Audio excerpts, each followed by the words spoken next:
Bienvenue sur France 24. Si vous nous rejoignez, il est 19 h à Paris. À la une de l'actualité, Elisabeth Borne dégaine le 49.3 pour faire passer en force la réforme des retraites. 19h10, le débat consacré à la réforme des retraites, justement. Elisabeth Borne qui a donc dégainé le 49.3. Comment en est-on arrivé là? Et puis, que va-t-il se passer alors que RN et LFI ont déjà annoncé qu'ils déposaient des motions de censure? À quoi va ressembler le reste du quinquennat Macron? On en débattra à 19h10. Et on démarre avec cette actualité politique en France, la réforme des retraites. Eh bien, Elisabeth Borne a décidé donc avec Emmanuel Macron de dégainer le 49.3.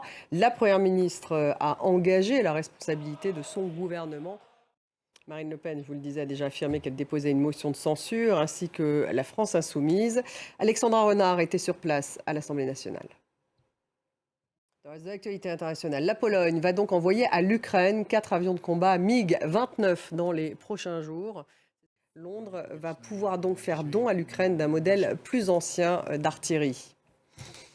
En Iran, 6 mois après la mort de Mahsa Amini, des manifestations faiblissent face à la répression du régime, mais la diaspora ne compte pas relâcher la pression et la désobéissance civile persiste. Retour sur 6 mois de manifestations avec Alexandre Ondoa.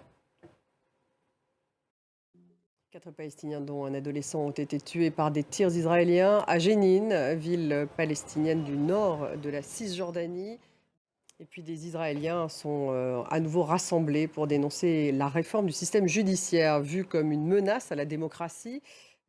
Actualité africaine avec au Sénégal des heurts qui ont éclaté à Dakar après que l'opposant Ousmane Sonko a été extrait de son véhicule par les forces de sécurité. Merci de nous avoir suivis. Restez avec nous dans quelques minutes. Le débat, il est consacré à la réforme des retraites. Elisabeth Borne qui a donc dégainé le 49.3. Pourquoi? Quelles conséquences? Qu'est-ce qui va se passer donc dans cette fin de mandat d'Emmanuel Macron?